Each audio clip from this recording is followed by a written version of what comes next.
Bismillahirrahmanirrahim. Alhamdulillahi rabbil alamin wassalatu wassalamu ala asyrafil anbiya'i wal mursalin wa ala alihi wa ashabihi ajma'in. Rabbi shrah li sadri wa yassir li amri wa hlul 'uqdatam min lisani yafqahu qawli. Rabbi yassir wa la tu'assir ya karim. Rabbi zidni ilma warzuqni fahma. Assalamualaikum warahmatullahi wabarakatuh. Apa khabar semua? Alhamdulillah. Semua sihat orang Puchong. Ada yang tak dari Puchong, di luar Puchong ada? Okey, ada? Okey. Saya dari TV Al-Hijrah ni berjalan-jalan di Puchong mencari kedai makan. Okey, yang saya jumpa adalah Al-Cinaun, Al-Mamakun. Jadi saya memang tak masuk, minta maaf sangat-sangat. Jadi saya ajak hari ni pula, ramai pula rakan Usrah TV Al-Hijrah yang nak follow Ustazah sampai ke Puchong. 2 kereta kami, kan? Dalam hati syok lah belanja mereka makan ni. Tapi Allah tak izin, kan? Allah takut duit Ustazah tak cukup kot, tak bagi mereka belanja makan dengan Ustazah. Dan kami beli nasi lemak tepi jalan. Tu yang jadi makan kat situ tu. So kalau orang utara kata terbelahak sekejap lagi ni, maknanya baru lepas makan. Okey, faham ke terbelahak tu apa? Okey. Baik, jadi sahabat-sahabat muslimat dirahmati Allah, lama dah kita tak bertemu di Masjid Asy-Syakirin dan Allah izinkan kita bertemu. Saya rasa ini kuliah saya yang pertama setelah saya kematian bapa saya pada hari Khamis lepas. Ini pegang mic masjid. Okey. Jadi saya online juga pada hari besoknya tu, hari Jumaat kot. Saya pimpin tahlil, saya berkongsi tentang wasiat daripada seorang anak setelah kematian ibu dan ayahnya. Masya Allah. Kemudian Sabtu sepatutnya saya live di TV Al-Hijrah. InsyaAllah mereka tanya, Ustazah okey ke untuk live TV Al-Hijrah? Tapi saya terpaksa buat keputusan untuk bergegas ke utara tanah air menyelesaikan kerja saja yang tertangguh yang sepatutnya pada Jumaat. Jadi saya pergi jam 3 pagi, saya sampai di KL semula pada maghrib semalam untuk tahlil bapa saya pada malam yang ketiga. Jadi Alhamdulillah selesai, lega. Dan saya tak sedar pun hari ni adalah jadual Asy-Syakirin. Bila ada orang cakap nak on juga ke Ustazah kelas Puchong, kenapa tak on? Ustazah kan tengah bersedih. Dia kata lah, sedih-sedih lah kan sahabat dirahmati Allah. Sebab kematian ini jadikan sebagai satu yang menghidupkan jiwa. Kalau kematian kita jadikan kita mati sekali, itu satu perkara yang sangat melemahkan iman. Bohong tak sedih, bohong tak ada air mata. Tapi apa sahaja amanah daripada Allah Subhanahu Wa Taala, jadikan itu sebagai satu terapi untuk kita mengutip sebanyak-banyaknya pahala. Dan pahala itu bukan kita dapat seorang. Maka seorang anak soleh solehah, insya-Allah dia buat apa je, hatta sekejap lagi kita masuk duit RM1 dalam tabung Asy-Syakirin, harap-harap jangan RM1 lah, lebih sikit kan. Jadi kita tak niat pun, kita tak angkat tangan Rabbi ghafirli wali walidayya, Allahumma ghafir lahu yang kematian ayah, Allahumma ghafir laha yang kematian ibu. Tak sebut pun masa kita masuk duit dalam tabung tu, automatik pahala yang kita dapat tu sampai mengalir ke barzah ibu dan ayah kita. Jadi rugilah orang yang kematian ibu dan ayah, dia down sampai tak boleh buat apa, murung, solat pun tak nak kan. Sebab sedih dia tu dilayan-layan. Sedangkan kenapa kita bersemangat, sahabat-sahabat dirahmati Allah? Sebab lagi sepatutnya mak ayah kita dah tak boleh beramal untuk dirinya sendiri, dah tak boleh beribadah, dah tak boleh berdoa untuk dirinya sendiri.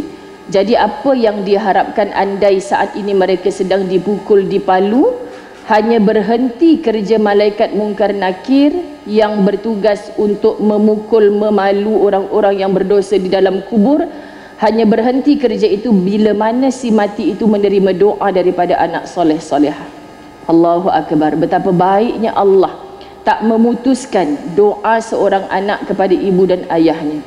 Padahal doa yang diajar Nabi SAW tu sangat ringkas. Rabbi ghafirli wali walidayya, minta ampun untuk diri aku dulu dan kedua orang tuaku ya Allah. Jadi orang tua yang mati pun dapat pahala daripada doa kita, yang hidup pun dapat pahala daripada doa kita. Andai mereka ini adalah pendosa yang istighfar mereka dulu kepada Allah tak diterima. Tapi sahabat-sahabat, dengan kita tolong istighfar untuk mereka, Rabbighfirli wali walidayya, aku beristighfar, aku bertaubat atas dosaku dan dosa kedua orang tuaku ya Allah, maka mungkin tak jadi mereka ke neraka kerana istighfar kita yang bertalu-talu untuk mereka. Jadi bayangkan kalau kita berhenti buat baik hanya semata-mata kita putus asa, kenapa kau ambil nyawa bapa aku ya Allah, kenapa kau matikan mak aku saat aku memerlukannya ya Allah. Kalau kita sedih, dalam pada ustazah kata bapa ustazah hampir 90 tahun, sejujurnya kita tak pernah minta bapa kita mati, mak kita mati, sahabat-sahabat dirahmati Allah. Tapi kita sedar bahawa seorang manusia pasti akan mati. Maka masanya dah tiba, dalam pada anak cucunya dah mengelilinginya, insya-Allah puas dah sahabat-sahabat dirahmati Allah, dan doakan kehidupannya selepas mati. Tapi maksud apabila kita tak memahami bahawa setiap manusia akan mati ni, saya sebut di TV Al-Hijrah pagi tadi berita sepasang guru yang aksiden meninggal dunia tiba-tiba. Sebenarnya berita ni untuk seluruh rakyat Malaysia jadi bersedih. Orang beriman, ada keluarga bersedih, kita mesti rasa bersedih. Ada orang gembira, kita bukan dengki nak rampas kebahagiaan, kegembiraan dia, tapi kita turut tahniah, gembira sama untuk dia. Saya hari kematian bapa saya tu, sahabat-sahabat muslimat dirahmati Allah, pelik-pelik, ada orang yang tak tahu tersyasyul ke apa jumpa saya kat masjid atas jenazah bapa saya tu. Tahniah, takziah ustazah. Dalam hati tak apalah cik, tahniah pun tahniah lah. Tapi ada juga yang tahniah ustazah, dia pegang bahu saya. Kenapa tahniah? Bapa ustazah ahli syurga dah. Bapa ustazah ahli syurga. Saya tengok macam mana ustazah, dia beradik ustazah. InsyaAllah ustazah tahniah. Tahniah, saya kata ikhlas sungguh tahniah kat ni pada saya. Saya tak kecil hati sahabat, sebab saya tahu dia bukan sengaja tersilap. Tak sama macam yang tadi tu. Faham ya? Sebab dia selalu follow saya kan. Tapi ada orang yang membahasakan dan menerima perkara tahniah ni macam satu perkara yang, kenapa dia tahniah kat aku pula, aku tengah sedih ni. Sebab tu jangan melatah. Apabila dapat sesuatu jangan melatah. Bila dia follow dengan semoga syurgalah tempatnya ustazah, saya tengok dengan mata saya sendiri insya-Allah seorang ayah yang berjaya, macam tu maksud kan. Jadi saya minta maaf, saya memang nak ucap tahniah dekat ustazah. Jadi kita fikir sambil kita duk buat kerja tu, fikir mungkin ada betulnya, mungkin dia mengaji dengan mana-mana ustaz kan, cakap macam tu. Jadi itu bukan kesilapan. Jadi sahabat-sahabat dirahmati Allah, kerja kita atas dunia ni mengambil satu nasihat daripada kematian. Kematian itu sebenarnya adalah satu nasihat. Kalau kita tak mengambil kematian ini sebagai satu nasihat, kita tak faham apa kata Imam Ghazali bila melihat orang yang menziarah kematian tu dia menangis. Jangan menangisi jenazah yang dah habis urusan dunianya. Dia akan masuk ke alam barzakh, pintu gerbang akhirat. Tak payah fikir dah pasal dia, kita dengan dia dah putus. Yang belum lagi selesai urusan kita yang belum mati ni, faham? Jadi tolong tangisi dirimu yang bakal mati, bukan tangisi orang yang sudah mati. Ini peranan Imam Ghazali. Masya Allah, kalau kita mengaji dan mengaji lagi, baru kita nampak, ya Allah, bezanya orang alim dengan orang jahil. Orang jahil zaman jahiliyah dulu, wanita-wanitanya sampai diharamkan pergi kubur. Pasal apa? Pasal meratap-ratap, tarik-tarik rambut. Bila pergi kubur tu korek-korek tanah, kenapa mati, aku sayang kau. Masalahnya dah mati baru rasa sayang, masa hidup tak sayang pun. Sekian dimaklumkan, macam itulah contohnya kan. Jadi Nabi ketika itu tak bagi orang perempuan ziarah kubur. Tapi setelah tarbiyah Islam ni sampai, bila nampak orang perempuan ziarah kubur, Nabi tak halang. Bila kita memahami hadis, sama ada perbuatan Nabi, kata-kata Nabi itu hadis. Apa je yang Nabi buat? Aku nampak Nabi kalau makan tangan kanan. Nabi tak suruh pun, makanlah dengan tangan kanan. Tapi sahabat melaporkan, aku nampak Nabi makan mesti dengan tangan kanan. Itu hadis, perbuatan Nabi. Kata-kata Nabi, aku dengar hari itu Nabi cakap sekian-sekian. Itu kata-kata Nabi, hadis. Tapi ada kadang-kadang Nabi tak cakap apa pun, Nabi tak buat apa pun, Nabi hanya diam. Diamnya Nabi itu hadis. Maksudnya Nabi bersetuju ada wanita masuk ziarah kubur, sahabat-sahabat muslimat, Nabi tak tegur dah, Nabi tak larang dah. Pasal ketika itu Nabi tahu dah. Siapa cakap Kedah? Semalam saya pergi Kedah. Selepas saya salam-salam jemaah tu, Ustazah, tahniah apa pula? Aku baru kesedihan ni. Cakap Kedah Ustazah sekarang dah makin betul dah makin banyak. Cakap Kedah pula dah. Jadi pucung, setkan balik kepala pucung. Jadi apa cakap tadi? Lupa dah. Ternampak-nampak orang Kedah semalam. Apa Ustaz cakap tadi? Banyak sungguh kamera ni terlupa sampai terlupa cakap Allahumma salli ala Sayyidina Muhammad. Apa saya sebut tadi bahasa Kedah tu? Kan? Jarang-jarang Ustazah terlupa apa benda cakap tadi.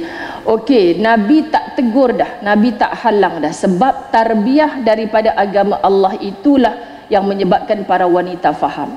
Sebab mereka dah tak tarik-tarik rambut, tak menampak-nampak pipi, tak korek-korek tanah.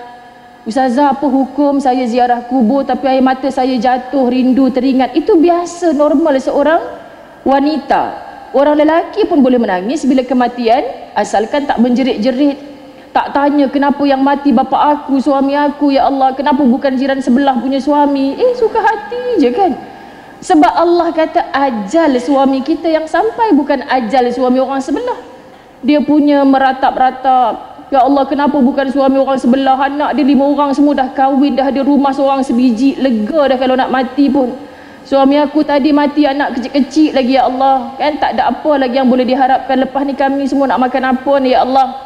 Patutlah suami aku tadi mati, mata terbuka, ya Allah, dia tak puas lagi hidup atas dunia ni. Pandai-pandai je muslimat dirahmati Allah.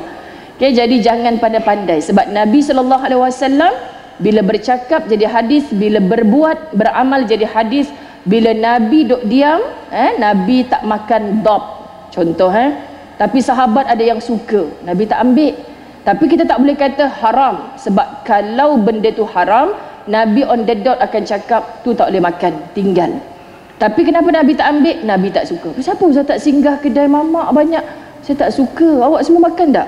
Kan awak semua makan tak? Tanya kat dia orang. Makan Ustazah, tapi kalau Ustazah tak makan, dah payah berbenar nak makan, berbayar je beli nasi lemak tepi jalan je lah.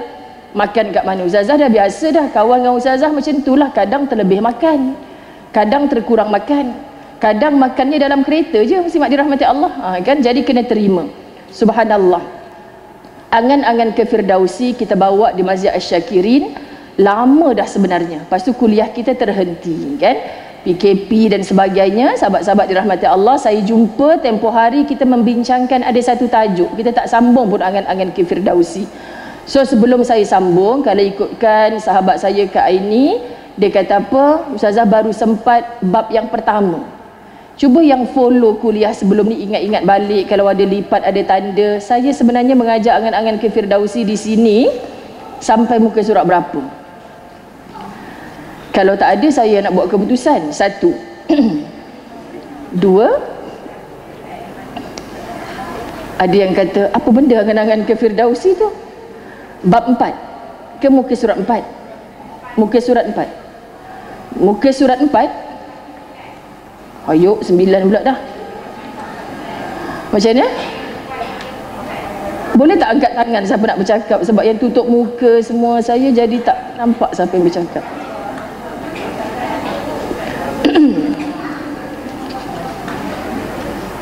Okey. Ada yang kata muka surat 4. Siapa tadi? Ada yang kata muka surat 9. Ke saya memang tak ada semua benda tu Ustazah, saya tak ada. Belum buka langsung? Dah. Kalau buka tu memang dah buka dah. Memang dah buka dah, sebab tu ada yang ada buku ni. Okey. Ada. Muka surat berapa? 19. Okey, macam ni lah. Baik, bertenang. Yang kata macam tak pernah je Ustazah ni, tu mesti jadi pelik-pelik sejak bapak dia meninggal tu. Tu macam-macam. Sebenarnya kita dah buka angan-angan ke Firdausi atas permintaan ketika itu, minta saya untuk sebulan sekali di sini. Tapi bila saya dah sibuk dengan jadual macam-macam, jadi saya kata saya memang tak berani untuk janji sebulan sekali pada minggu keempat contoh. Kalau akad di lawal-lawal, okey bulan ni minggu apa yang Ustazah free, datang je. Tapi masjid tak boleh jugalah on the dot macam tu sebab ada jadual lain juga. Itu menjadi punca saya di mana-mana, sekejap ada, sekejap tak ada. Sebab terkekang dengan jadual-jadual kewajipan-kewajipan lain.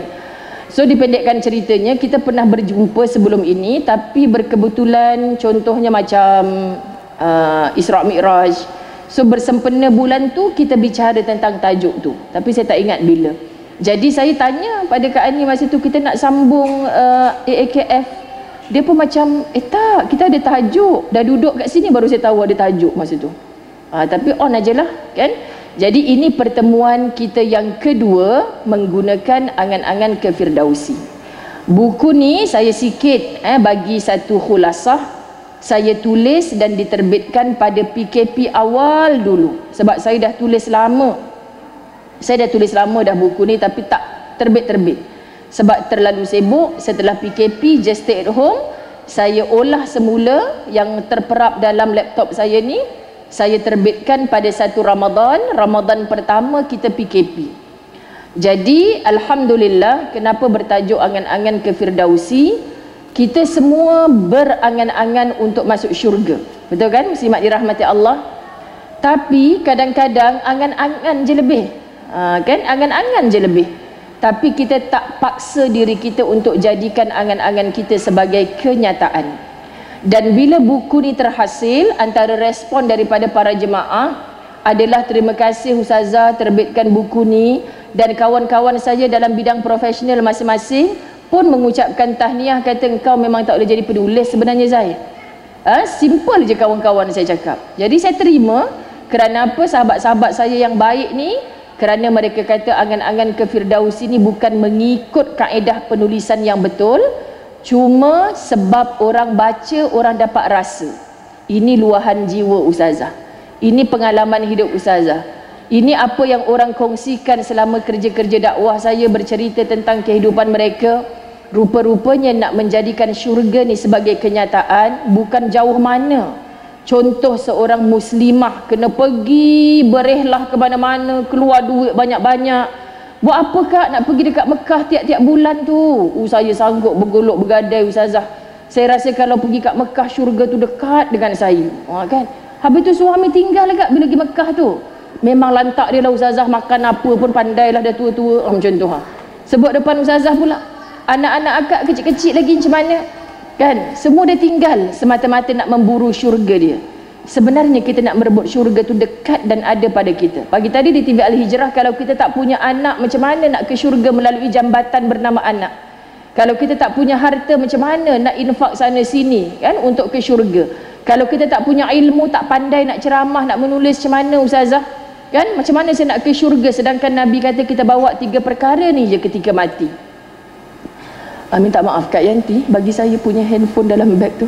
Patut saya kata mana, sebab saya ni memang tak pakai jam, tak apa. Jangan terkejut dalam beg tu, tutup mata Kak Yanti. Ambil handphone, lepas tu bawa ke sini. Sebab saya nak tengok jam, saya takut buku 1 tak berhenti lagi bercakap.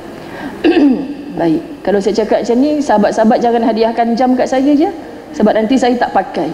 Dia banyak orang kesian, sian Ustazah Zaid tu jam pun tak ada kan. Jadi dia bagi hadiah jam. Jadi jam tu nanti saya hadiah balik kat orang sebab saya tak pakai. Lepas tu ada pula sian Ustazah tu cincin pun tak ada, bagi hadiah cincin pula. Tak payah bagi duit je, tahulah saya nak sedekah kat mana. Kan jangan bagi cincin saya tak pakai. Jadi sahabat-sahabat dirahmati Allah, kita nak sebutkan Amy tanya tadi pengacara, anak tak ada, harta tak ada, ilmu tak ada. Kan kita ada kita. Jasad kita ni sebagai modal. Kita pakai mata kita untuk masuk syurga dengan cara macam mana? Telinga kita, tangan kita, kaki kita, dan paling penting kita punya iman. Dengan iman inilah kita beribadah kepada Allah. Sebab kita sangat yakin dan faham tujuan Allah ciptakan kita adalah untuk beribadah. Dan kena faham ibadah ni bukan solat, puasa, zakat semata. Aku jadi jiran yang macam mana ya Allah? Aku jadi menantu yang macam mana ya Allah? Aku jadi anak yang macam mana ya Allah? Aku isteri yang macam mana ya Allah? Semua ni boleh bawa kita ke syurga. Faham ya muslimat dirahmati Allah? Sebab tu saya mengajak angan-angan kita nak ke syurga ni, jom jadikan kenyataan. Buku ni yang pertama saya tulis tentang hubungan rapat dengan Allah. Saya yakin yang ni memang saya dah habis cerita. pada pertemuan pertama. Dan bersambung lagi pada bab yang kedua, taat Allah dan Rasul. Macam lebih kurang. Kan? Jadi kita buka muka surat 12 hari ini. Saya nak buat khulasah sikit saja sebab paling penting bagi saya pertemuan hari ini, saya memang nak bicara tentang bab ketiga dan bab yang keempat, menggembirakan ibu bapa. Bab keempat, ujian orang tua adalah ujian buat kita. Berkesinambungan daripada mood saya. Sahabat-sahabat dirahmati Allah, saya ingat lagi saya kehilangan mak pada 4 tahun lepas. Ketika itu saya tengah sibuk dengan slot tarbiyah radio IKIM. Slot tarbiyah ni antara tugas kami, kerja kami adalah memberi kegembiraan kepada orang pagi-pagi nak pergi kerja, bagi semangat lah, bagi motivasi. Slot motivasi ni 15 minit saja. Bukan slot tarbiyah, slot motivasi pagi. Jadi bila kerja kita tu kena memberi keceriaan kepada orang yang mendengar, saya kata saya tolak lah, ustazah tak boleh ni. Sebab ustazah baru kematian mak. Kan? Macam mana saya nak bagi mood gembira pada orang? Kalau nak bagi motivasi, tak apalah ustazah, kita memang decide nak ustazah juga untuk kali ini. Jadi beberapa episod ni ustazah. Jadi daripada nak ceriakan orang, bagi motivasi pagi-pagi, muslimat dirahmati Allah, dia jadi satu kisah panjang setiap hari menemankan pagi-pagi hari orang Islam dengan cerita tentang ibu. Kan? Jadi pergi kerja banyak menangis. Harap-harap masa tengah buat kerja tak menangis lah. Kan? Sebab saya menangis, mereka pun menangis. Jadi orang tanya, ustazah okey ke nak mengajar, bapa ustazah baru meninggal? Okey. Kalau Allah takdirkan saya menangis, menangis lah. Kalau Allah takdirkan saya gelak, gelak lah. Nangis ni mana boleh paksa-paksa, muslimat dirahmati Allah. Kan dia boleh ni, orang gelak tengok Maharaja Lawak pun orang boleh menangis. Tapi gelak tu gelak yang ada nilai ke tidak? Tapi nangis yang dipandang dan ditunggu Allah, nangis yang mendekatkan kita kepada Allah. Menangisi dosa-dosa kita dalam taubat, menangisi siapa kita sebelum ini. Kalau aku mati dalam keadaan macam ni, Allah redha tak pada aku ya Allah? Ini air mata yang Allah tunggu. Dan andai ditakdirkan kita dicampak dalam kawah-kawah neraka Allah, apa yang boleh memadamkan api neraka? Tak ada lain kecuali air matanya orang yang menangis kerana takutkan Allah. Faham ya? Sekali kita menangis kerana takutkan Allah, terkenang dosa dulu, aku dah bertaubat, aku dah minta maaf, aku dah buat kebaikan-kebaikan, tapi kalau aku mati, Allah ampun tak aku ya Allah, gugur air mata. Percayalah air mata tu boleh memadamkan api neraka Allah untukmu. Kerana penyesalan, tak nak ulang dah dosa tu, tak nak rasa syok dah bila mengenang semula. Sebab tu gambar-gambar kita bermaksiat dulu, sahabat-sahabat, kita tak tengok dah, kita tak berbangga sama sekali, sebab kita nak tinggal terus.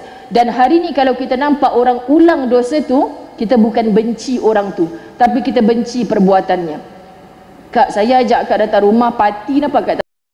Akak minta maaf lah kan, sebab kau bagi syarat dalam tu siapa datang joget sama-sama dengan suami-suami orang semua. Akak dah lah tak sesuai akak joget-joget ni kan. Memang minta maaf lah, akak hantarkan ripap je 100 biji rumah kau kan, tapi akak tak boleh join lah majlis macam tu. Kita kena tegas, sahabat-sahabat dirahmati Allah, sebab kita tak nak diri kita terjebak kepada maksiat. Tapi kalau kenduri kahwin yang karaoke ramai-ramai tu, akak memang tahu ke dalam itinerary tu tulis karaoke? Tak tahu kan? Memang akak datang nak makan, nak ucap tahniah kepada tuan rumah, akak tak tahu kan? So ketika akak makan, karaoke itu ataupun lagu-lagu itu berkumandang, apa akak buat? Akak terkenang zaman dulu-dulu Ustazah, akak pun syahdu sekali. Orang tunggu pegang pinggan nak makan, akak pun layan lagu tu. Itu memang tak jadilah. Baik akak tak payah datang lagi kali. Tapi kalau akak pi memang nak meraihkan jemputan, lepas makan jumpa tuan rumah, balik lagi-lagi nampak tempat sesak, orang nak makan pun tak ada tempat duduk, bukan meraihkan seronoknya orang bermaksiat, ada joget lambak dan sebagainya, akak terbalik. Sebab akak bukan Imam An-Nawawi.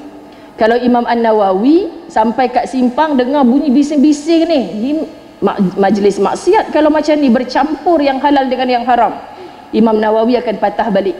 Sebab apa? Sebab aku tak boleh duduk dalam majlis macam ni.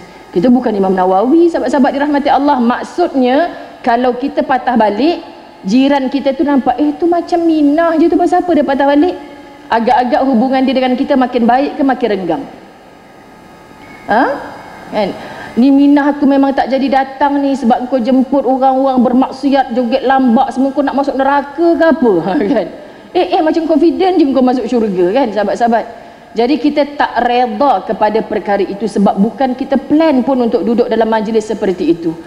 Selesaikan hajat kita sudah. Itu maksudnya kan, ada cara-cara kita dalam bermasyarakat. Jadi sahabat-sahabat dirahmati Allah, buku ini saya tulis wallahi tak ada niat lain. Kita ni memang mudah nak masuk syurga sebenarnya, tapi yang jadi susah tu kerana perbuatan kita sendiri. Perbuatan kita sendiri. Allah bagi kita akal untuk kita pilih mana jalan syurga, mana jalan neraka. Kenapa kamu sengaja memilih jalan ke neraka Allah? Bukan kamu tak tahu kalau aku buat ni, aku teruskan ni, Allah tak reda pada aku. Tak masuk syurga orang yang Allah tak reda padanya. Sebab tu air mata kita jatuh ketika bertadabbur akan ayat yang berbunyi radiyatan mardiyah pagi tadi di TV Al-Hijrah. Ma makna radiyah? Radiyah sahabat-sahabat dirahmati Allah, kita reda dengan apa yang Allah takdir dalam hidup kita. Tak bertanya pun kenapa aku ya Allah. Tak tanya pun sahabat, sebab aku tahu Allah yang nak jadi macam ni pada aku, maka aku kena terima juga ya Allah.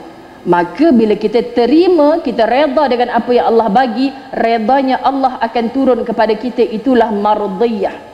Mardiyah, Allah reda kepada kita. Masya Allah, bila dah dapat redanya Allah, biar pi orang semua tak reda kat kita, kita pasti bahagia.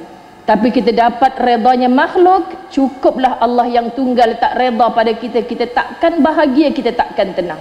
So hidup ni matlamatnya adalah untuk mencari redanya Allah. Ustazah, saya balik kampung, bira-bira saya semua tak setuju kat saya. Kan pasal apa pula tak setuju? Sebab saya ni kecoh sikit. Saya suka azan dah ni, jom solat jemaah. Aku ketua muslimat masjid, jom solat jemaah. Tak apa, aku imam. Memanglah orang menyampah, orang tengah membawang, aku suruh berhenti ajak solat jemaah. Kan? Allah reda tak kita? Allah reda. Sebab kita nak ajak semua keluarga kita solat di awal waktu. Buat je, jangan berhenti. Walaupun kita tahu kita dicaci, kita ditohmah. Tapi cara cakap tu kena dengan gaya, kena dengan cara. Kakak ipar tu kakak pangkat lebih tua daripada kita, kita arahkan dia macam budak-budak. Memanglah dia tak suka.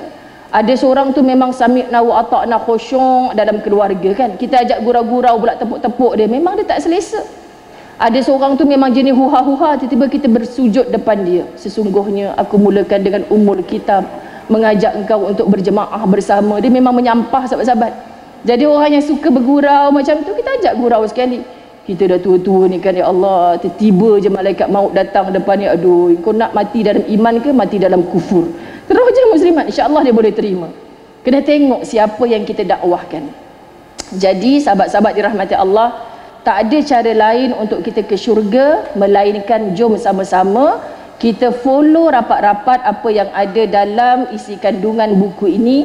Sebab ini yang saya rasa, ini yang saya dapat daripada yang nasihat-nasihat Quran dan hadis, daripada apa yang Allah Subhanahu Wa Taala ajarkan kepada kita, daripada apa permasalahan semua orang yang datang untuk minta nasihat.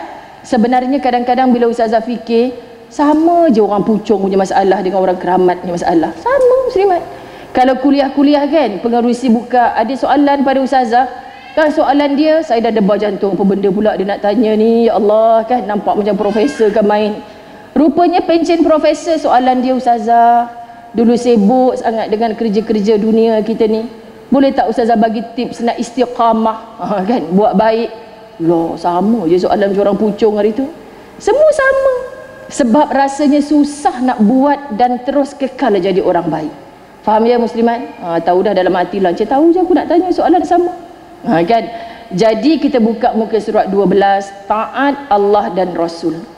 Terus pergi kepada muka surat 13. Sahabat-sahabat dirahmati Allah, saya ada cerita dalam bab atas tu, terguris bila kita mengadu pada pasangan.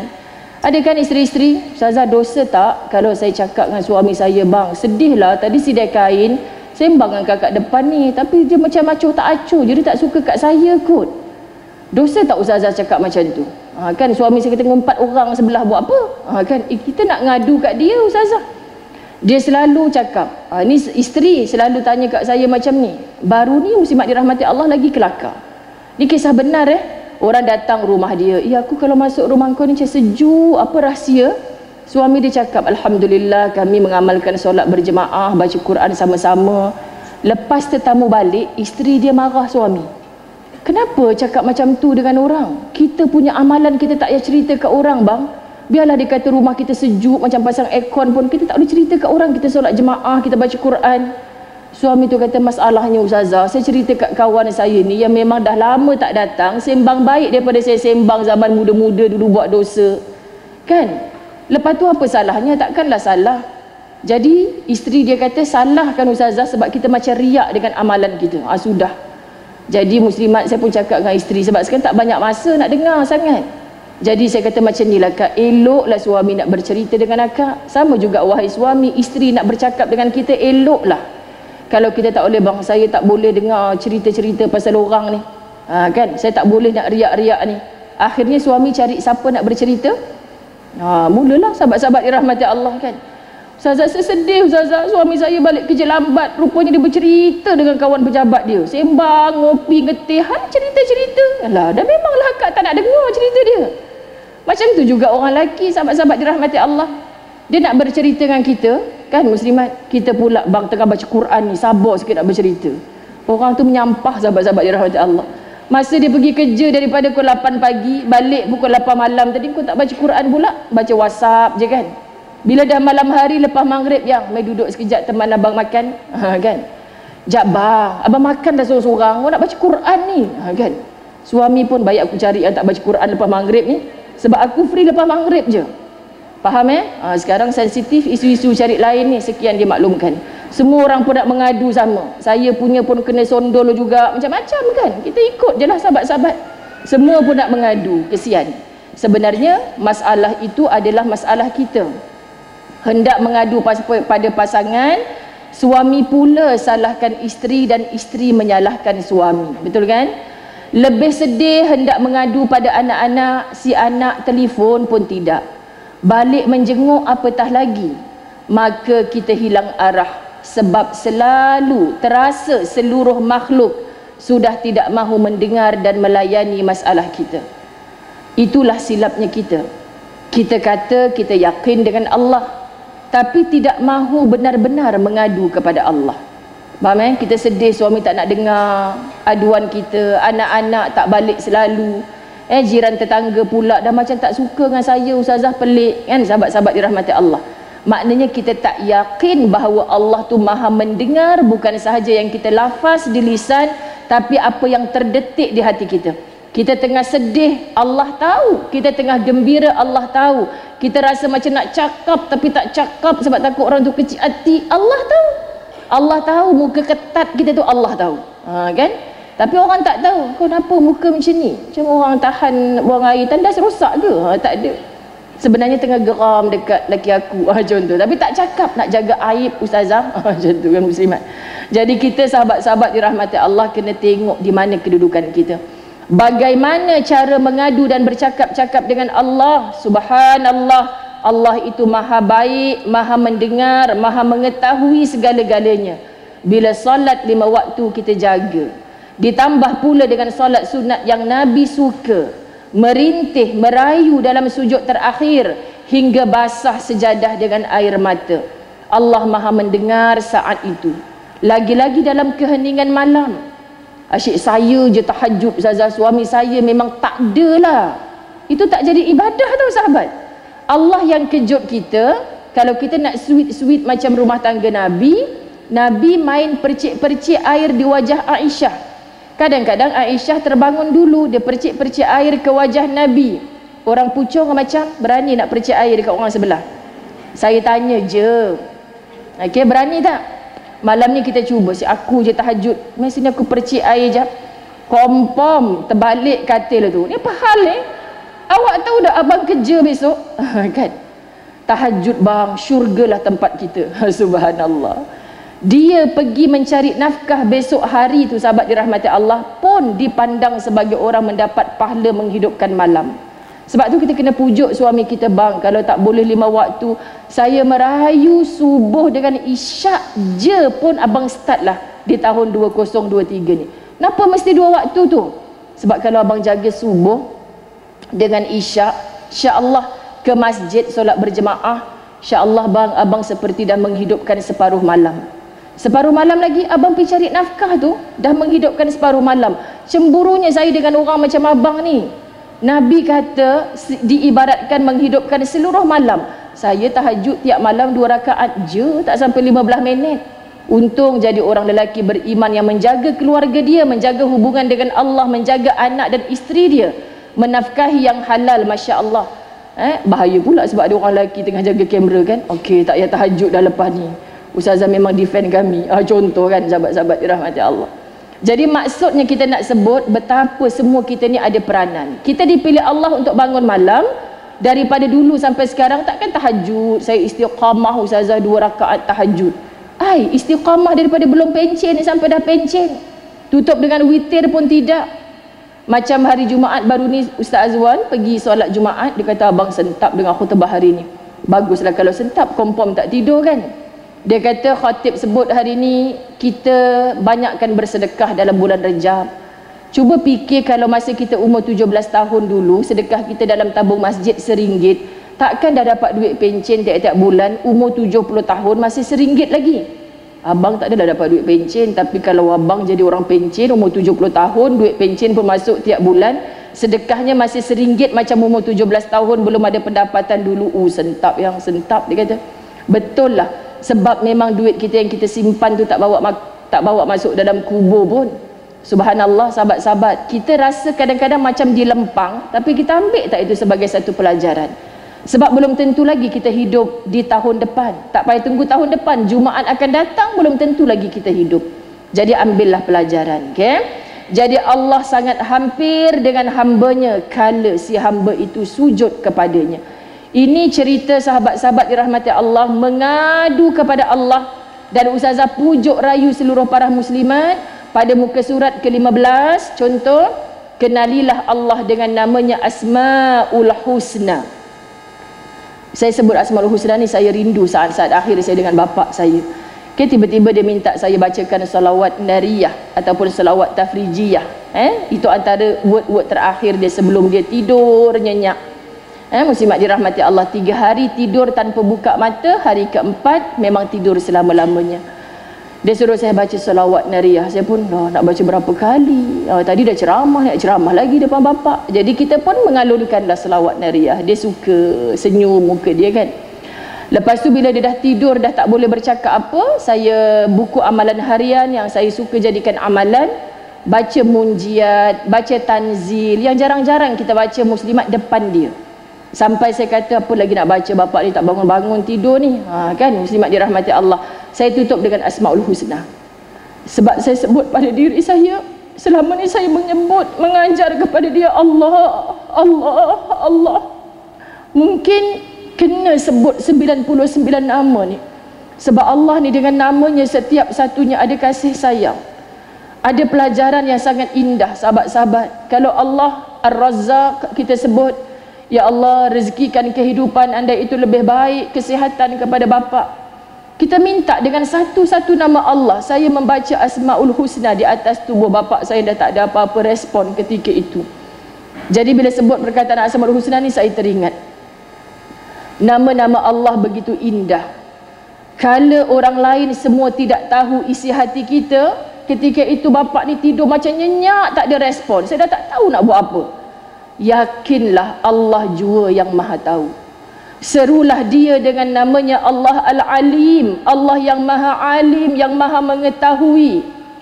Zikirkan, wiridkan, nasyidkan, ya alimu ya alim, ya alimu ya alim, ya alimu ya alim, ya alimu ya alim.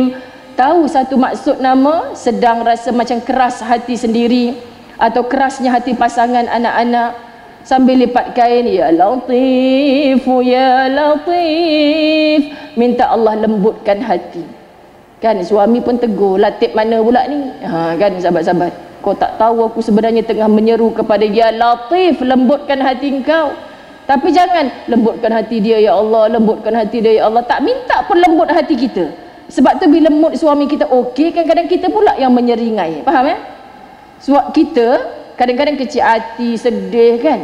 Suami macam dah sedar dah, macam 3 hari ni macam lain je. Dia pula datang bawa pisang goreng panas-panas petang nak pujuk kita kan.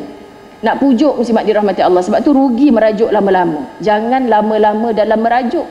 So dia dah bawa pisang goreng je, kalau spaghetti panas tak apalah juga kan. Muslimat, bila dia pujuk kita tu, Masya Allah tabarakallah, sebut lagi ya Latif, lembutkan hati aku. Banyak rumah tangga jadi rosak, dia dah okey, kita pula tak okey.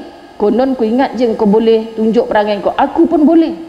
Kau ingat kau tak jatuhkan talak, aku tak boleh minta cerai. Contohnya banyak sekarang ni, sahabat-sahabat. Banyak sungguh sekarang ni dekat media sosial kan. Jangan terlampau tunduk kepada mana-mana lelaki. Kau main, kita pun boleh bertindak sama. Siapa yang suruh seorang isteri taat kepada suami? Allah. Bila mana suami kita tak boleh menjadi pemimpin yang baik, bukan tak ada jalan laluan untuk keluar, ada. Tapi kita yang membesar-besarkan sehingga rosak hubungan, bukan hanya dengan suami, anak-anak, tapi seluruh keluarga suami. Faham ya muslimat? Kita tak nak putus silaturahim dengan pak mentua kita, mak mentua kita. Sebab anak kita adalah cucu mereka. Biar kita tak ada hubungan sebagai suami isteri lagi dengan anak dia, tapi jangan pernah membatalkan hubungan yang cantik sebelumnya dengan orang-orang di keliling suami kita. Faham ya? Tapi isu hari ni yang kita disuruh lawan, kita pun ada hak orang perempuan. Akhirnya satu kampung, saya memang takkan lalu dah kampung ni Ustazah. Pasal apa? Ni dulu kampung bekas suami saya. Pahal pula salah kampung ni kan, sahabat dirahmati Allah. Ketua kampung dia sekali saya gam. Apa hal pula awak ni? Lah pelik, sungguh pelik muslimat dirahmati Allah. Ni mengadu. Itu maknanya hati kita yang keras, bukan hati orang yang keras. Jadi bila kita menyeru nama Allah ya Latif, minta Allah lembutkan hati kita dan mereka. Ibu-ibu banyak minta lembut hati anak, tapi lupa nak minta lembut hati sendiri. Para isteri minta lembut hati suami, tapi lupa nak minta lembut hati sendiri. Sebab kita syok sendiri. Kita je lah yang solehah, suami kita ahli neraka. Macam kemain lagi kita ni, sahabat-sahabat dirahmati Allah kan. Seru lagi dari hati yang paling dalam. Bukan usai solat di atas sejadah sahaja, terus seru dan seru. Sebab tu sambil lipat kain, sambil kita tengok apa je sahabat-sahabat, nampak apa pun di mata kita, tengok media sosial, ya Allah, kematian sepasang suami isteri. Kaulah yang hidup, Engkaulah yang mematikan, ya Allah. Kau yang kekal. Aku ni Kau ciptakan memang confirm akan mati bila-bila masa sahaja. Seru nama Allah Al-Hayyu, Al-Qayyum. Semuanya nama-nama Allah ni ada. Sebab tu kita kena pelajari apa nama Allah yang indah satu persatu. Baca Asmaul Husna setiap hari dengan terjemahan. Siapa yang ada buku amalan harian tu, cuba tengok apa kata Nabi, fadilat orang yang beramal dengan Asmaul Husna, wajib untuknya syurga. Lepas tu perasan, solat pun tidak kan. Sahabat-sahabat dirahmati Allah duk hari-hari baca Asmaul Husna, perasan masuk syurga. Hadis Nabi ni Ustazah, takkanlah bohong Nabi kan. Macam mana nak masuk syurga hanya dengan Asmaul Husna? Pakaiannya masih ketat melekat di tubuh, lepas tu perasan syurga hanya dengan amalkan Asmaul Husna. Itu banyak orang tersilap. Saya tak apa Ustazah, dulu saya pakai tudung, sekarang saya cabut balik. Dah kenapa pula? Anak saya meninggal masa usia kecil, 3 orang. Ada hadis Nabi kata wajib untuk saya syurga sebab anak-anak saya sedang melambai-lambai di dalam syurga. Allah, aku kesian pula perempuan ni, ajaran sesat mana pula dia belajar ni. Kesian muslimat dirahmati Allah. Dulu sembahyang, sekarang tak sembahyang. Jadi macam alhamdulillah anak syurga saya menanti di syurga melambai-lambai. Jadi tak payah sembahyang kat, buat apa sekarang? Saya baca WhatsApp je Ustazah hari-hari. InsyaAllah anak saya dah lambai-lambai dalam syurga. Ini antara talbis iblis. Dia memutar belitkan semua untuk kita menjauh daripada Allah. Tolong wanita. Sebab tu saya risau, kadang-kadang saya risau dengan orang yang terlebih cinta ilmu ni. Pagi, petang, siang, malam, seminar tu, seminar ini, kau main rajin majlis ilmu. Akhirnya suami gigit jari kat rumah. Ustazah, tolong bagi tahu isteri saya boleh tak? Janganlah hari-hari sangat. Kenapa? Saya tak ada benda nak sembang. Balik-balik dia benda laah pula Ustazah. Bang, ayat sekian kita tadabbur bermula, maka leburlah takabur, kata Ustazah Zaid. Saya nak cerita hujung minggu ni ada adik-beradik saya kahwin pun tak sempat. Kan muslimat? Jadi habis jadi caca marba. Kita belajar supaya tak jadi keliru. Tapi lagi belajar lagi ramai keliru. Kan tadi ustaz tu cerita siapa ada anak meninggal masa kecil, anak melambai-lambai dalam syurga. Maka apa gunanya saya solat bengkak-bengkak kaki Ustazah? Lebih baik saya tunggu je lambaian anak saya dalam syurga. Ini setan punya peranan. Dulu kita tak sembahyang, dia tak heran mana. Prebet je yang kacau. Tapi bila kita sembahyang sampai malam pun bangkit bersusah payah, dia kacau kita sampai macam tu sekali. Kita sendiri buat keputusan dalam hati kita, aku dah syurga dah kot, tak apa. Kan sahabat-sahabat dirahmati Allah, astaghfirullah, paling takut. Seru dan seru lagi dari hati yang paling dalam. Sahabat-sahabat dirahmati Allah, terus seru dan seru sambil bawa kereta pun ya alim, atau apa saja nama-nama Allah yang sesuai dengan masalah kita pada ketika itu, sambil menyapu sampah, gosok baju, sidai baju. Rasailah nanti hati-hati itu akan menjadi lembut, sejuk seperti salju yang mencair di hatimu. Allahu Akbar. Tapi kita okey nak ikut pesanan Ustazah Zai, nak gosok baju untuk seminggu. Bismillahirrahmanirrahim. Kan kita pun mulalah ya Alim, ya Latif, ya Qahar, ya Muhaimin, ya Salam. Ya Allah, terbakar pula baju aku ni, astagfirullahalazim. Dah mula dah kan duk tengok baju terbakar. Lala sambung helaian yang ke-7, yang ke-8. Dah menerawang. Dulu ex-boyfriend aku ingat lagi, alah tengah gosok baju senyum, dah hilang dah ya Alim, ya Latif, ya Qahar. Sebab hanya diuji dengan tergosok baju terlebih panas. Lupa dah sahabat, tengah sidai baju, sepit baju jatuh. Oh pocot mak kau jatuh lah pula, hilang dah selawat tadi masa mula-mula sidai baju. Elok dapat 2 helai sidai, Allahumma salli ala Muhammad. Allah, oh pocot mak kau jatuh, dah ingat benda lain dah. Ya Allah, susahnya kita nak istiqamah, betul kan? Padahal benda kecil je muslimat dirahmati Allah. Allah ya Karim. Jadi sahabat-sahabat dirahmati Allah, itu sedikit daripada apa yang kita dapat 1 dan 2. Hari ini pergi kepada muka surat 23. Saya nak sangat sahabat-sahabat dirahmati Allah kita memahami pada bab yang ketiga, muka surat 23, menggembirakan ibu bapa. Masya Allah, tabarakallah. Kerana cerita ini, angan-angan ke Firdausi, saya menulis hasil daripada pembacaan buku Bidadari di Pintu Firdausi. Cerita seorang wanita yang meninggal mangsa keren tombang musim haji 2015 di Mekah. Ingat lagi kisah tu? Dan wanita itulah yang saya rujuk dalam penulisan saya, bahawa sebagai anak sulung, digelar Kak Long sahaja beliau ini, Masya Allah, sangat selepas matinya dirindui oleh orang tuanya. Seorang anak yang tak pernah bagi susah dekat mak ayah. Sebagai Kak Long, bila adik-beradik datang, aku nak balik kampung ni, aku nak cerita dekat mak, aku ada masalah ni, nak pinjam duit mak, Kak Long ni akan tahan, jangan cerita dekat mak. Mak dah banyak susah dah daripada kandungkan kita, lahirkan kita, besarkan kita. Cerita kat Kak Long, cerita Kak Long, apa yang Kak Long boleh bantu, Kak Long bantu. Dia pun bukan orang senang mana, tapi bila adik-beradik susah, Kak Long settle dulu. Sebab Kak Long tak bagi cerita kat mak, biar cerita kat mak benda yang baik-baik, benda yang buat mak tersenyum. Mak tu tak payah cerita pun mak dapat rasa kita ada masalah. Tapi cover-cover lah bila kita jumpa mak tu, tak adalah mak, everything okay, kan sahabat-sahabat dirahmati Allah. Tapi mak dapat rasa, sahabat-sahabat. So jangan bebankan perasaan mak yang dah tua, yang dah fokus nak cari amal, yang banyak ketika nak menghadap usia harinya yang semakin dekat dengan kematian.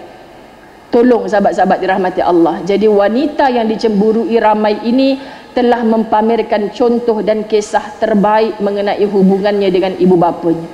Sebab tu saya cemburu, dan saya yakin ciri kematiannya adalah ciri husnul khatimah. Ketika di sekolah menengah, duduk di asrama, dia tak sabar-sabar mau pulang di setiap hujung bulan. Bapaknya datang ambil, dia mesti singgah mana-mana, beli gula-gula, coklat, nak hadiah dekat adik-adik yang tunggu kat rumah.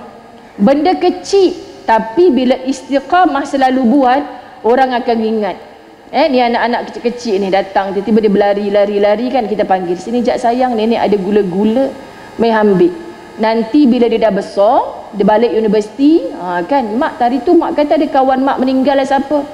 Alah, kau ingat tak kawan mak yang selalu bagi kau gula-gula dulu? Ya Allah, mak meninggal dah, cik tu baiknya, tiap kali jumpa mesti dia usap ubun-ubun, mesti dia bagi gula-gula, cakap elok baik. Dia terus Allahumma ghfir laha, doa yang ikhlas tu. Tapi kalau kita asyik jegih mata je dekat anak kecil, kan, cik kau ni datang masjid ke datang playground ni, duduk dan diam, kan. Kawan mak yang mana tu? Yang cengih sangat, yang suka cubit orang tu kan. Alhamdulillah mampu dah makcik tu. Tak adanya innalillah, tak ada sahabat dirahmati Allah. Tu budak yang cakap tu Al-Hafizah tu. Dia kata lega aku mati dah makcik tu, kan. Dari aku kecil dulu memang cengih muka dia. Kan sahabat-sahabat, jadi jangan garang sangat, sebab biasa je budak-budak macam gitu. kan. Tapi kalau bapa budak berlari dalam masjid, tolong piat je telinga dia. Baik, seterusnya muslimat dirahmati Allah, kita ambil lagi, sebagai anak sulung itulah sandaran si ibu dan si ayah. Nanti anda ditakdirkan ibu atau ayah pulang bertemu Tuhan, adalah anak sulung yang diharapkan untuk memayungi anak-anak yang ditinggalkan. Saya dari TV Al-Hijrah ke sini, bila buka family group kan, kami sama-sama saling memberi sokongan lah kan. Jap adik teringat, jap abang ni teringat kan. Lepas tu abang saya ada request untuk kami nak mengaji malam besok ni, apa yang adik saya biasa masak. Lepas tu dia, tak apalah, sebab abang Long punya request, aku pun kena masak jugalah kan. Dia pengganti bapa. Abang saya pun cakap kan, aku bukan pengganti bapa, aku tak nak sakit macam bapa weh. Kesian bini aku, anak aku, semua sama-sama tak betul, sungguh lah mereka ni kan. Sahabat-sahabat dirahmati Allah, maknanya kita nak tiru yang baik, yang tak baik tu jangan singgah pada. Maksudnya kita saling mendoakan, saling memberi kasih sayang. Sebab mak saya dulu selalu kata, ingat, walaupun mak ayah dah tak ada, apa pun yang pengganti bapa, anak lelaki yang sulung. Pengganti mak, anak perempuan yang sulung. Walaupun kadang-kadang kita diuji yang sulung tu lah yang tak betul kan, muslimat dirahmati Allah, tapi tetap hormat dia sebagai yang sulung. Jadi jangan nafikan dia, jangan nyahkan dia. Kalau kita diuji dengan yang sulung tapi buat contoh tak betul, kita ambil peranan tu bagi betul, tapi jangan tinggai dia. Faham ya sahabat dirahmati Allah? Maksud air dicincang takkan putus. Ada satu bab dalam buku ni, nanti kita akan belajar. Adik-beradik ni kukuhkan ikatannya. InsyaAllah mak ayah tersenyum, bahagia, tersenyum indah di alam barzah. Percayalah, ni hanya sebab kecil hati. Mak bagi motor cabuk ayah tu dekat abang, tak bagi kat suami saya lah. Motor cabuk je kak, akak pun sebut motor cabuk kan. Akak beli je lah yang tak cabuk. Salahnya ustazah, motor tu motor sentimental value tu. Bawa kami masa tadika dulu, ya Allah, aku tak faham orang macam ni. Boleh putus hubungan adik-beradik, sahabat dirahmati Allah. Pelik. Tolonglah sahabat ya, kalau ada jauh di dasar hati kita menangisi suasana keluarga yang begini, tolong start dengan kita ziarah mereka, kita maafkan mereka walau besar mana kesalahan. Sebab mak ayah kita dalam kubur sedang tak tenang, tak senang bila bertelagah adik-beradik atas dunia. Faham ya? Subhanallah, kita kadang-kadang sakit nak beri kenikmatan hubungan adik-beradik ni bercantum balik, sakit.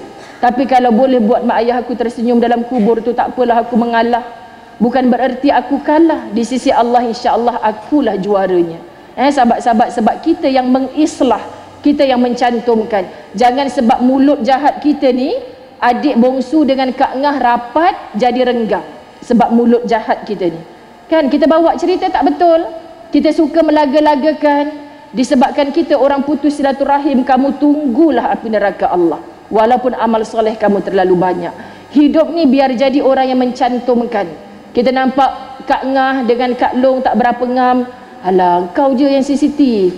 Kak Ngah tu masa jumpa aku, dia asyik puji kau je. Kau memang taklah dia puji aku. Ya, dia tu kan ego, dia tak pujilah depan kau, dia puji depan aku. Dia kata Kak Ngah lah segala-galanya bagiku, dulu, kini dan selamanya. Dia cakap depan aku, dia tak cakap depan kau. Ustazah, tak dosa ke tipu sunat hadis Melayu? Okay, sahabat-sahabat dirahmati Allah, sebab nak bagi tercantum erat.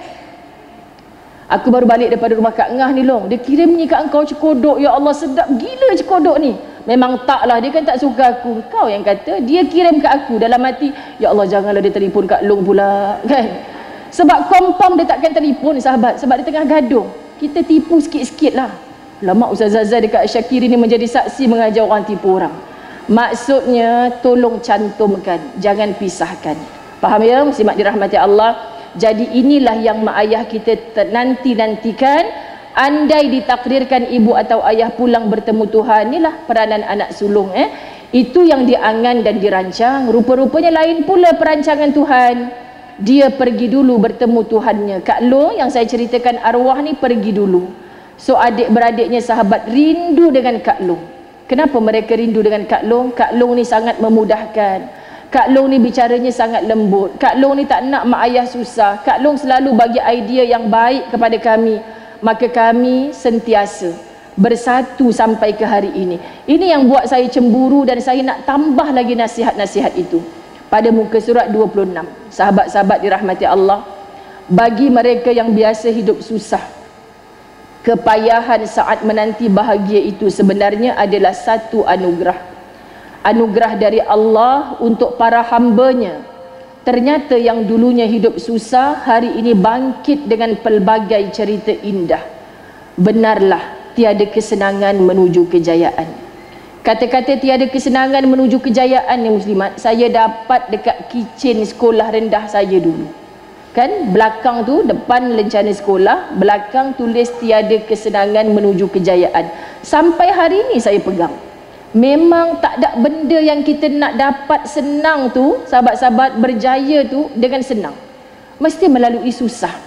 Jadi di sinilah nilai pengorbanan kita menjadi pahala di sisi Allah. Benarlah sahabat-sahabat dirahmati Allah, dengan susah payah saat itu mengajar kita bersabar dengan yang sedikit, syukur dengan apa yang ada, dan sentiasa punya akhlak yang merendah. Bila rendah diri jadi amalan, ia sikit pun tidak merampas ketinggian kamu. Bahkan kamu akan dihormati di mata masyarakat. Ingat kita nak jatuh bukan sebab orang jatuhkan kita kebanyakannya, tapi sebab perangai sendiri. Baru berjaya sikit, belum kaya tahu kebanyakan orang-orang sombong ni. Dia belum kaya, tapi on the way nak kaya, dah sombong. Kan aku sibuk lah, aku tak boleh, aku sibuk. Kau ni belum kaya lagi dah sombong. Kalau kaya, sebab tu orang macam ni memang Allah tak bagi kaya. Allah tak nak humban kau dalam neraka. Bahkan sahabat kita tinggikan akhlak akan dihormati di mata masyarakat. Mulia kamu di sisi Allah kerana mencontohi akhlak Rasulullah sallallahu alaihi wasallam. Sahabat-sahabat dirahmati Allah, cerita ini subhanallah pada muka surat 27. Ini yang buat adik-beradik saya pun menangis bila baca. Sebab saya pun bukan orang senang. Saya teringat satu peristiwa sampai pula muka surat ni. Kan muslimat, saya kalau boleh tak nak baca cerita ni, tapi kena baca jugalah. Kan sebab orang tanya bapak saya kerja apa semua dulu. Kerja buruh kasar je. Bila balik kerja, pernah satu ketika saya membasuh baju kerja bapak dengan tangan kecil saya ketika itu. Saya dah biasa basuh baju dengan tangan ni, dah biasa. Saat usia saya terlalu muda, kelihatan di kola baju kemeja bapak yang lusuh itu satu warna kuning yang amat degil kotorannya. Berulang kali saya memberus dan menambah sabun pun tidak hilang-hilang. Lalu mulut mungil ini mengomel pada mak, kenapa susah sangat nak buang kotoran degil di baju bapak ni?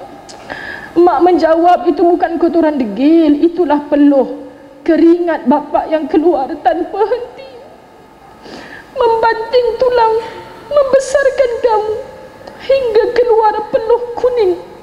Peluh kuning bapak demi membesarkan kamu.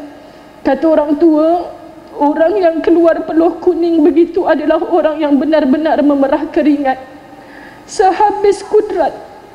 Mak saya sebut macam tu. Allahu Akbar. Walaupun saat itu saya masih di sekolah rendah, entah kenapa hati saya sangat sayu. Sayu masuk ke bilik air semula. Saya peluk erat-erat baju bapak saya. Air mata saya mengalir deras. Ya Allah, Engkau selamatkan bapak. Kasihani bapak yang bersusah payah untuk kami sekeluarga. Tidak pernah dengar bapak mengeluh sekalipun, tak pernah. Kalau sakit pun hanya kedengaran Allah, Allah, Allah. Setiap petang pulang dengan ceria bertemu isteri dan anak-anak tercinta. Patutlah malam hari tidur bapak kelihatan nyenyak seperti orang yang sangat keletihan. Ku teruskan membasuh baju bapak, rasa ingin ku jilat hilangkan kotoran itu. Sebab tu ketika bapak saya tidur 3 hari tanpa bangkit sama sekali. Ini yang buat saya resah, nak ke sana susah, ke sini susah, takut jadi apa-apa pada bapak. Saya buat umrah sahabat, saya balik emergency pada hari ke-5. Bila adik saya laporkan bapak saya dalam tenan. Tapi 2 minggu bapak saya bertahan, Masya Allah, tabarakallah, pergi menyambut seruan ilahi pada hari Khamis yang lepas. Maksudnya, muslimat dirahmati Allah, bila saya nampak kadang-kadang kita sentiasa nak bersangka baik dengan Allah kan. Kenapa bapak tidur macam orang nyenyak sangat? So saya nak pujuk hati saya ni, mungkin Allah nak bagi bapak saya rehat. Yang dah lama penat atas dunia ni. Penat, sahabat-sahabat, tapi tak mengeluh pun lisannya. Terus je buat kerja dia. Jadi kalaulah tidur ini boleh memberi rehat pada bapak, ya Allah, kau berilah rehat yang selama-lamanya. Ini bicara saya ketika berdepan dengan jasad yang belum mati tapi sudah kaku. Hanya seperti orang tidur nyenyak. Sampai hari Rabu malam tu saya dah panggil doktor. Doktor kata tak ada masalah, jantung, paru-paru semua okey. Saya bergurau dengan dia. Okey Pak, besok dah hari keempat tidur dah ni. Kan, kalau tak bangun juga, tak buka mata juga, besok saya bawa pergi hospital. Tak kira dah ni. Sebab bapak saya memang sihat. Tak pernah pergi hospital. Sahabat-sahabat cukup anti kalau dengar perkataan doktor ni. Doktor-doktor jangan marah pula. Maknanya bapak saya memang tak suka pergi hospital. Dan dia berulang kali cakap bapak nak mati dalam rumah ni. Jadi saya macam ugut dia lah. Bukalah mata Pak, kalau tak buka mata besok bawa pergi hospital. Rupa-rupanya besok tu dia tidur selama-lamanya. Namun entah bagaimana hati ini menyatakan tidak perlulah dihilangkan kotoran ini kalau memang sudah tidak boleh hilang. Semua ini akan menjadi saksi di mahsyar Allah betapa bapaku seorang lelaki yang bertanggungjawab, bertungkus lumus mencari nafkah untuk keluarganya yang tercinta. Setiap titisan keringatnya menjadi ibadah yang diganjari pahala oleh Allah. Kerana rasa itulah sehingga dewasa ini pun sentiasa terpacul doa dari lisanku untuk mak dan bapa. Ini doa yang follower saya selalu dengar, ya sahabat-sahabat. Memang inilah doa saya. Ya Allah, air susu ibu yang mengalir di seluruh tubuh jasadku. Sebab mak saya memang susukan ke-7 anaknya tanpa susu tepung sama sekali. Allah rezekikan begitu. Sebab susah. Mak saya kata macam mana nak cari duit nak beli susu tepung? Kan pakai je lah susu cap gantung. Mak saya kata masa tu. Okay? Kau jadikanlah itu sebagai asbab dosa-dosa ibu diampunkan. Keringat ayah yang mengalir kerana membesarkan dan memberi nafkah kepadaku, kau jadikanlah itu sebagai asbab dosa-dosa ayah diampunkan. Ya Allah yang Maha Rahman, Maha Rahim, kau himpunkanlah ibu dan ayahku bersama para salihin dan salihat di dalam syurgamu yang kekal abadi. Sahabat-sahabat dirahmati Allah, saya tulis lama dah ni. Dan hari ini saya bangkit rasa semula setelah bapa saya betul-betul kembali ke rahmat Allah. Maka muslimat dirahmati Allah, perginya bapa saya di pagi Jumaat, saya tulis dalam WhatsApp grup saya kata semalam ketika kita tinggalkan atuk, insya-Allah nenek dah cari atuk. Faham ya muslimat? Ini kena faham. Saya cerita dalam live saya baru-baru ni. Dah cari atuk. Sebab orang mati dalam hadis mengatakan dia akan cari. Kan dia jumpa si Polan yang baru masuk welcome to the club. Dia tanya, apa khabar suami aku? Contoh kalau orang yang baru masuk ke klub orang-orang beriman yang mati itu, suami kau mati awal lagi daripada aku, kau tak jumpa lagi ke dia? Kenapa tak dijumpakan? Sebab Allah benakan tembok hijab dinding. Orang beriman tak boleh bersatu dengan orang yang tidak beriman. Kalau ketika hidupnya dulu nama je Islam tapi dia tak hidup beriman kepada Allah, sahabat-sahabat dirahmati Allah, maka dia terpisah. Saya bagi contoh dalam family group supaya yang kecil-kecil baca dalam grup pun faham. Insya-Allah nenek jumpa dah dengan atuk. Tapi bayangkan kalau semalam tu atuk tak jumpa dengan nenek, maka kita nak pastikan keturunan kita ni semua mati dengan iman. Sahabat-sahabat dirahmati Allah, tolong pastikan diri kita, keluarga kita semua dengan iman. Sebab kita cari mereka. Kenapa tak jumpa sahabat-sahabat dirahmati Allah? Sebab rupa-rupanya kita tak sungguh-sungguh beramal dengan apa yang Allah hendak pada kita. Jadi terhijab. Sahabat-sahabat dirahmati Allah, jangan sampai kita ini tak bertemu dengan kesayangan kita di akhirat. Ibu-ibu yang sedang rindu hantar anak balik asrama, kan dalam kereta lap air mata kita ni. Percayalah kita hantar tu untuk tidak ada pisah-pisahnya lagi di akhirat. Nak bagi dia faham agama, nak bagi dia jadi anak soleh-solehah, anak yang bermanfaat pada diri, pada keluarga, pada ummah. Jadi biasa je berpisah-pisah di sini, tapi jangan berpisah di sana. Seorang ibu menangis kalau tak nampak anaknya, rindu. Sahabat-sahabat dirahmati Allah, bayangkan di kampung akhirat yang abadan abada kita tak jumpa dengan orang yang kita sayang. Ini satu sakit yang sangat terlampau sakitnya. So cukuplah kita azab sedikit derita di dunia, jangan derita selama-lamanya di akhirat. Kita nak jumpa balik, nak jumpa semua sekali, maka tolong saling nasihat-menasihat. Tolong saling hidup dalam manfaat. Tolong saling hidup sahabat-sahabat nak kekal beriman saat hayat sampailah ke akhir hayat kita insya-Allah. Jadi inilah sahabat-sahabat kisah benar hasil rasa saya, bukan sahaja kehidupan kami tapi juga apa sahaja yang orang adukan kepada ustazah, Ustazah, sejak mak ayah saya sakit ni, saya sedih lah Ustazah, adik-beradik saya sekian-sekian. Itu adalah ujian bagi orang yang menjaga syurganya. Tolong pujuk hati ya Allah, kalau dengan susah ini mudah untuk aku ke syurgamu ya Allah. Tolong beri aku, tunjuk aku cara. Saya minta sahabat, saya minta dengan Allah, macam mana cara nak bagi bapa saya sihat, kalau sihat tu lebih baik baginya. Sampai kepada jam 3 pagi Khamis itu saya perasan bapa saya macam dah nazak. Saya kumpulkan adik-beradik saya dekat KL, datang cepat. Saya rasa bapa dah nazak. Sahabat-sahabat adik-beradik saya lain dah mula datang, duduk di telinga talqin Allah, Allah. Saya ambil wuduk, saya tahajud. Dalam tahajud tu saya sebut, ya Allah, tak sanggup dah tengok bapa macam tu. Kalau boleh hari inilah ya Allah. Saya rasa berdosa menyebut macam tu, tapi Allah makbulkan doa saya. Sama macam ketika saya melihat mak dalam keadaan sesak nafas daripada subuh, duha saya bersolat, dalam sujud tu saya kata, kalau inilah harinya ajal dah hampir ya Allah, jangan seksa lagi. Tak sanggup nak tengok. Tak apalah kalau hari ini baik dan husnul khatimah baginya, tolonglah permudahkan untuk hari ini. Dan Allah mudahkan pada hari itu juga. Besoknya saya bekerja untuk terbangkan jemaah ke Baitullah. Subhanallah, semua kerja Allah. Begitu juga ketika bapa saya nazak, saya tak sanggup lama, jadi saya berwuduk. Dalam sujud akhir saya dalam tahajud tu, kalau ajal bapa dah dekat ya Allah, biar hari ini, saat ini, ketika ini mudahkanlah ya Allah. Okay, jadi lepas saya solat tu, saya buat keputusan ambil Quran, baca surah At-Taubah. Muka surat yang terakhir saya tak habis baca lagi satu muka surat, bapa saya pun habis nyawa pada jam 5.20 pagi. Masya Allah, inilah aturan Allah yang saya tengok cara kematian masa mak saya macam mana, bapa saya macam mana, saya ziarah orang yang dalam nazak macam mana. Wallahi semua ini adalah pelajaran dari Allah untuk kita, untuk bersiap sedia menempuh. Mudah-mudahan bila tiba ajal kita nanti, kita dapat kematian husnul khatimah.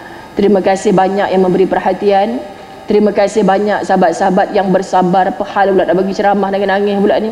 Ampun maaf zahir batin. Mudah-mudahan Allah redha pada kita semua, insya-Allah. Di masa akan datang saya ulang sedikit menggembirakan ibu bapa. Kita masuk lagi muka surat 45, ujian orang tua adalah ujian buat kita. Jadi bila ustazah tanya kita sampai mana, sebut gitulah. Ya. Kita ulang sikit ustazah muka surat bab yang keempat. Kita sambung bab yang ketiga, kita sambung terus bab yang keempat, insya-Allah. Wabillahi taufiq wal hidayah. Assalamualaikum warahmatullahi wabarakatuh.